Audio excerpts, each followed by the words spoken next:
दोन दुचाकींची समोरासमोर जोरदार धडक, 2 जण ठार तर 3 जण गंभीर जखमी. वरवट बकाल ते सोनाळा मार्गावरील एकलारा गावाजवळील घटना.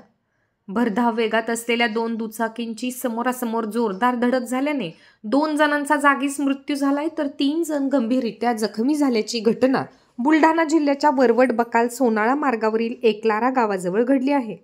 जखमींमध्ये एका महिलेचाही समावेश आहे. जखमींवर शेगाव येथील रुग्णालयात उपचार करून त्यांची प्रकृती चिंताजनक असल्याने पुढील उपचारासाठी अकोला येथे रेफर करण्यात आले आहे. अपघातामध्ये बावनबीर येथील अजय लहासे आणि पाळोदी येथील गणेश ढोले यांचा जागीच मृत्यू झाला आहे.